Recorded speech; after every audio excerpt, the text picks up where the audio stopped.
Mga sangkay, may malaking problema ngayon ang Pilipinas. Kung titingnan po natin ang ating bansa, talagang hindi po tayo maunlad, hindi tulad po ng Singapore. Ngayon ang tanong, mga sangkay, ano nga ba ang problemang ito? Kasi sabayan pa ng mga awayan ng mga politiko, nakakalimutan nila na may isang napakagandang solusyon para po dito. At ito po yung ating pag-uusapan ngayon.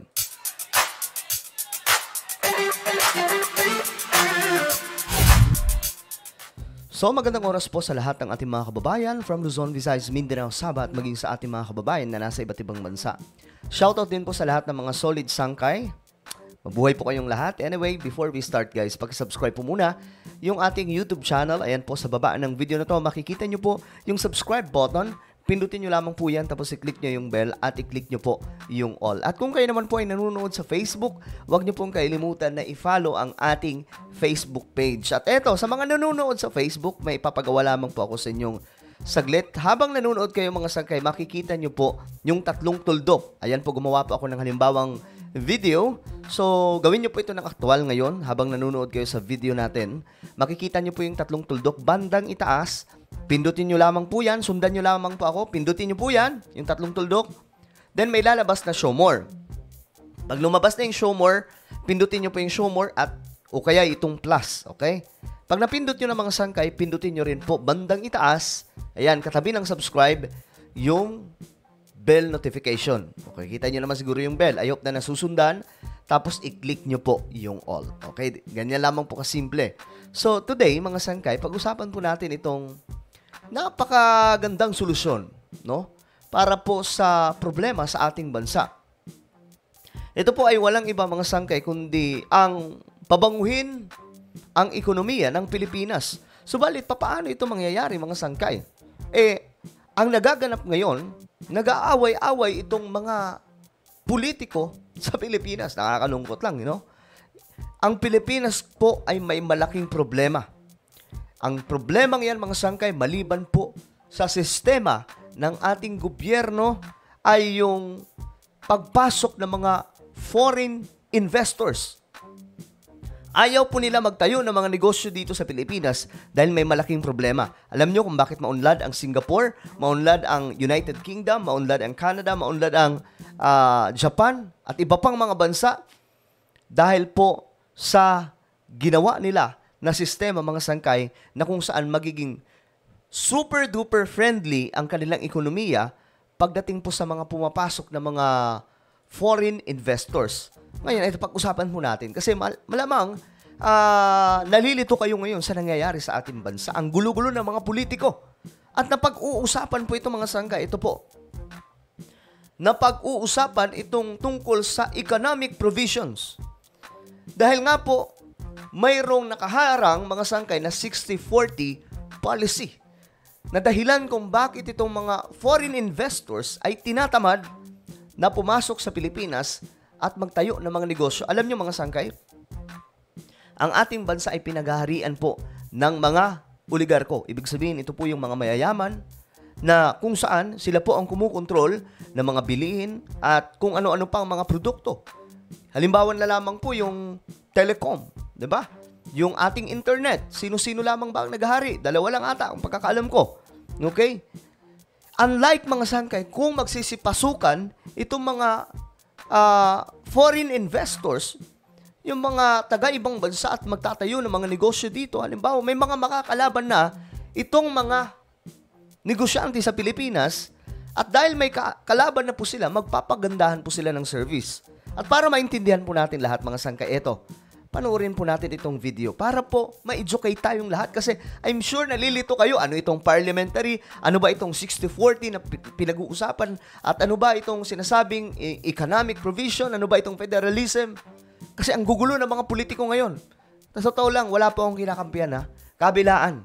Dahil, to be honest, hanggat presidential system tayo, wala po akong tiwala sa mga politiko. Ito po yung na-realize ko. Kaya po ako nag-quit sa politics. Ito, for educational purpose lamang. Panoorin po natin itong video. 3 years ago na po ito, mula po sa Correct Movement.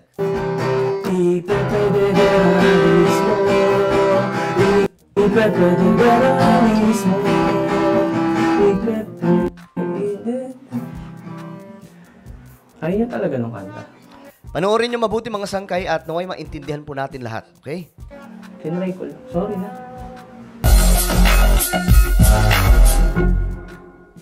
So, kaya po, ayan, siguro naman, alam niya kung bakit ang picture ni former President Duterte andyan. Kasi noon, mga sangkay, isinusulong niya ito. At di ko nga alam, mga sangkay, ano nga ba ang nangyayari ngayon sa mga politiko? Bakit may mga ayaw na po sa federal parliamentary system? Diba? Dito kayo magugulat, mga sangkay.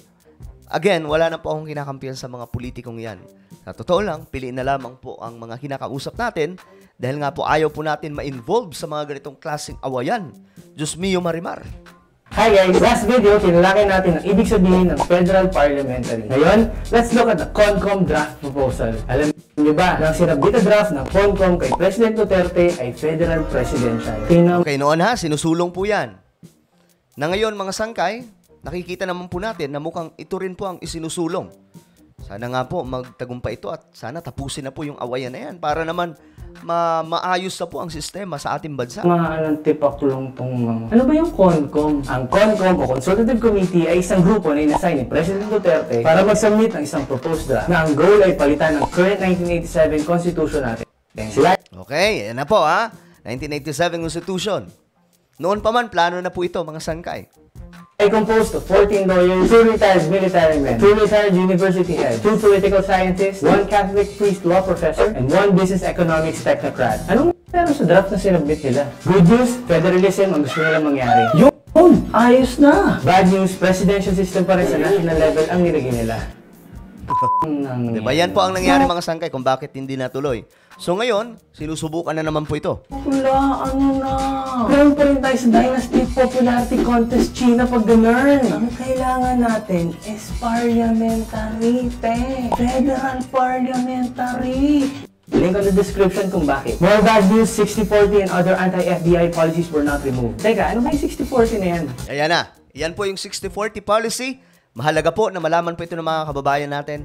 At panoorin nyo mabuti. Ang 60-40 restrictions na under ng Filipino First Policy ay nilagay para ilimit ang pagpasok sa bansa ng mga foreign direct investors o FDI. Dahil ang chicken on, baka daw masakop na naman tayong mga dayuhan. So, yung 60-40, mga sangkay, yan po yung naglilimita sa mga mga papasok ng mga dayuhan na mag-foot up ng mga businesses dito sa Pilipinas. Ang rason, baka daw po tayo na naman sakupin ng mga dayuhan. Marami ang papasok ng FDI sa atin. May trust issues sa mga bakla. Kaya kung ikaw ay isang MNC o multinational company at gusto mo mag-invest ng negosyo sa Pinas, dapat makahanap ka ng local Filipino partner mo na kung saan 60% ng pag-aari ng kumpanya mo ay nakapangalan sa kanya at 40% lang official na magiging pag-aari mo. Ayun. Yun po ang rason, mga sangkay, kung bakit ayaw po ng mga negosyanteng banyagam na pumasok sa Pilipinas. Kailangan pa ng partnership. No? Tapos 60 sa kanyang partner, 40 lamang po sa kanya. Luging-lugi po yung negosyante na galing pa pong kabilang dako. At gusto mo mag-invest ng negosyo sa Pinas, dapat makahanap ka ng local Filipino partner mo na kung saan 60% ng pag-aari ng kumpanya mo ay nakapangalan sa kanya. 40% lang official na magiging pag-aari mo. Oh, yan. Yan po 60 sa Pilipino. Kailangan may partner siya, mga sangkay. 40% sa banyaga. Yan po yung pulisiya. Kung bakit wala pong pumapasok ng mga investors sa Pilipinas. Official na magiging pag-aari mo. Ganun. So ano sabi ng mga fam? That's huge! That's not fair, dude. We'll just go somewhere else. Ayun, sipuntahan sila ngayon sa ibang mga bansa na walang anti-FDI restrictions sa 60-40 policy. Sa Singapore, alam niyo ba, sobrang dami ng FDI yung nag-set up ng business sa kanila. Kasama na doon yung famous landmark nila na Marina Bay Sands. Na majority ay pag-aari ng isang American company, pero nasakop ba sila? Hindi, di ba? Mas yaman pa nga, Alam niyo bang dati silang third world country at mas mayaman pa ang Pinas sa kanila noong 1950s at 60s? Correct. Dahil sa tulong ng mga FDI, first world country na sila. Yan, nung tinanggal po ito, mga sangka, itong kung anumang mga restrictions sa ekonomiya po natin, ayan po, lumago ang Singapore. Mas naging mayaman, mga sangkay. At ngayon, first world country po sila. At kamusta ang Pilipinas? Kaya tayo, nga. Dahil sa 60-40 na to at kung ano-ano pa mga restrictions na nagdi-discourage sa mga AFAM na pumasok sa atin, tayo na lang ang nag-iisang bansa sa buong mundo na may ganitong klaseng restrictions. Nako! Oh, gulat ka. Tanga ka eh. Easy. Ang resulta, sobrang baba ang nakukuha nating investment sa mga MNCs kumpara sa mga karating nating bansa. Kaya konti lang ang mga magagandang trabaho sa Pilipinas at pipilitan ang mga Pilipino na maging OFW. Yun. Ngayon, nagigets nyo na bakit maraming nag-OFW. Dahil nga po, wala namang trabaho sa Pilipinas. At kung mayroon man mga sangkay, luging-lugi kapag nagtrabaho dito.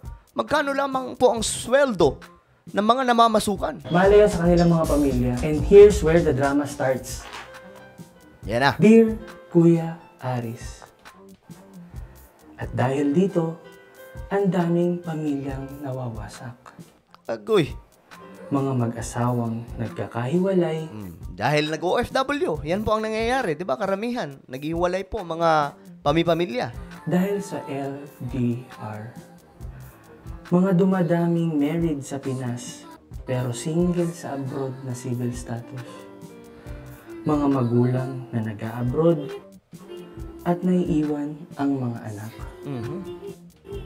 Hindi nagagabayan ng tama hanggang sa malihis ng landas at mauwi sa mga bisyo o paggamit ng droga. My God, I hate drugs. Lahat ng ito, Kuya Aris, ay bunga ng pagiging malayo sa pamilya. Dahil sa kakulangan ng magagandang trabaho sa Pilipinas. Kung walang 60-40 at hahayaang makapasok ang mga FDI, tataas ang sweldo ng mga Pilipino. Paano? Kasi we will have more investors, more companies, more jobs, and more money. Everybody happy. Ayaw nyo ba nun? And there's more. As in, more tax revenues din ang papasok para magamit sa pagpapagawa ng mga government infrastructures, pagpapabuti ng kanilang serbisyo, less unemployment, less poverty, less crime, less broken family. Hindi na kailangan mag-OFW, diba? Tapos, sasabayan pa ng federalism na kung saan ay magiging regional ng economic development. Hindi na tayo magsisiksikan sa Imperial Manila. Mag-aagawa ng trabaho doon. Wala na rin Manila rate at provincial rate. Ang trabaho na ang lalapit sa'yo. Gondo, diba? Kaya kung ikaw ay katulad ko na gusto ng tunay na pagbabago, share this video. Let's spread this info sa lahat ng kapwa natin Pilipino. At kung yung tropa mong tawad mag-google at mag-research, at kung nag-agree ka sa mga pinagsasabi ko, below sa list of contacts ng mga personalities, na pwede nating i-message to say na we want a federal parliamentary type of government na may pro-foreign direct investments. So anong gagawin natin dyan? Spam nyo. Easy. Hindi, paulan natin ang message saying na ito ang gusto natin. Na ito ang kailangan ng bansang Pilipinas. Na ito ang boses ng mamamayang Pilipino. So, okay mga sangka, I hope na nag-gets na po nating lahat. Kung ano itong sinasabing parliamentary, siguro mayroon na po kayong ideya. No? Ngayon, na napanood nyo po ito. So, ang kailangan po ng Pilipinas, maging open po tayo na ayusin po ang 1987 Constitution. Marami na po ang sumubok dyan, mga sangkay. So, ito po yung dapat na mangyari sa ating bansa. Ang boses ng mamamayang Pilipino, spam nyo. Okay. So, yan. Federal Parliamentary with FDI-friendly policies. Alam nyo, mga sangkay, kung aayusin ang 1987 Constitution. Kasi noon pa po ito pinapanawagan natin. From 2015, simula po nung namulat ako dito sa mundo ng politics at sa government, mga sangkay, at sa sistema ng ating bansa. Ito na po ang nakita nating solusyon. Wala pong iba kundi ang Federal Parliamentary with FDI-friendly policies. Alam nyo mga sangkay, pag nabuksan po ang ating ekonomiya, kapag natanggal po itong restriction, itong 60-40, di ba pag sinabing 60-40, itong mga dayuhan na papasok sa Pilipinas, kailangan pa po nilang makipag-partner sa isang Pilipino na business owner din. Magiging co-owner siya, kaya nga lang, 40% lamang yung banyaga, 60% sa isang Pilipino. So, luging-lugi po ang mga investors. Kaya ang nangyayari mga sangkay, instead na pupunta po sila sa Pilipinas, pumupunta po sila sa Vietnam, Singapore, Japan, at kung saan-saan pang lupalop. Bakit? Kasi dito sa ating bansa, hindi po friendly ang ating ekonomiya, mga sangkay, saradong-sarado. Dahil nga po sa pulisiya na 60-40. 60 sa Pinoy, 40% lamang sa banyaga. Idilugi. Sino ba naman ang magtatangka na pumasok sa Pilipinas, magtatayo ng negosyo, tapos ganyan ang mangyayari? Kaya yumaman po ang Singapore. Halimbawa na lamang po natin ang Singapore.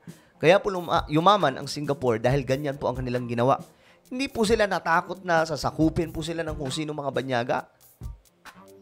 Dahil noon lamang po yan nangyayari mga sangkay. At that time, ang ginawa ni Lee Kuan Yew, binuksan niyo po ang ekonomiya. Of course, parliamentary system sila. Yung parliamentary system, pag-usapan din po natin yan next time. Kasi I think kailangan po ma-educate ang marami sa ating mga kababayan. Dahil hindi po naiintindihan ito. Dahil itong mga politiko, mga buwakang politiko sa Pilipinas, kabila ang panig, nag-aaway-away instead na mag-focus na ayusin ang mga pulisiya na ito. Dahil alam nyo mga sangkay kung bakit magulo ang gobyerno natin, bakit magulo itong mga politiko dito sa ating bansa. Dahil presidential system po tayo. Kung aayusin po yan at pupunta po tayo sa federal parliamentary system, edi ang mga politiko mananahimik po yan.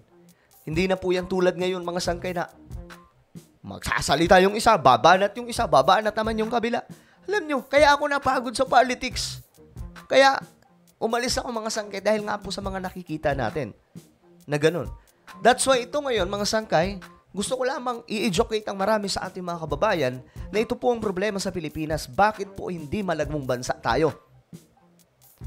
Dahil nga po ang ekonomiya po natin may harang po na pulisiya na 60-40. Imagine niyo ha, kung maraming mga dayuhan na magtatayo ng mga negosyo dito, magiging mura ang mga bilihin. Bakit? Kasi ngayon, kaya malang bilihin dahil sila lang yung mga malalaking negosyante sa Pilipinas. Halimbawa po natin yung telecom, yung internet. Diba?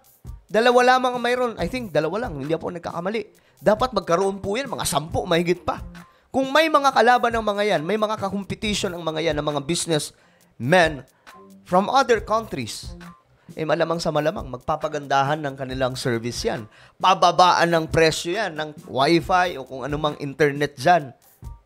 Bababaan po ng kanilang mga product na ibinebenta sa mga Pilipino. So, ang mangyayari, mga sangkay, dadami ang trabaho. Maraming mag-i-invest na mga foreign or mga foreigner, businessmen na papasok sa Pilipinas. Mag-foot up sila ng mga businesses. So, hindi na po kailangan mag-abroad ng marami sa ating mga kababayan. Dito na po sila sa Pilipinas. At tataas po ang sahod. That's the problem that we have right now in our country because we have this 60-40 policy. Kailangan po natin ma-open yan. Pakishare po ang video na to mga sangkay for us that many of our kababayan, mga sangkay, ma-educate naman. Kasi ito po yung problema. Saan na nga matapos na po itong awayan na mga pare-parehas lang naman yan sila. May mga sariling interest. Gustong maghari ni ganito, gusto naman maghari ni ganito. So all of them, bakit sila ganyan? Bakit sila ang kalat-kalat? Dahil presidential system po tayo. Bulok ang sistema sa ating gobyerno. Okay? Again, hindi na po ako saklaw ng kahit na sinong politiko. Wala na po akong kinakampihan dito. Dilaw, pula, itim, blue, green. Lahat ng yan, magkaisa po tayo. Kapwa po tayo Pilipino. So, anyway, bago tayo magtapos, pag-subscribe po muna yung ating YouTube channel. Ito po ay isa kong YouTube channel, mga Sangkay Revelation. Hanapin niyo po ito sa YouTube. Then click the subscribe, click the bell, and click all. Ako na po ay magpapaalam hanggang sa muli. This is me, Sangkay Janjan. Palagi niyo pong tatandaan that Jesus loves you. God bless everyone.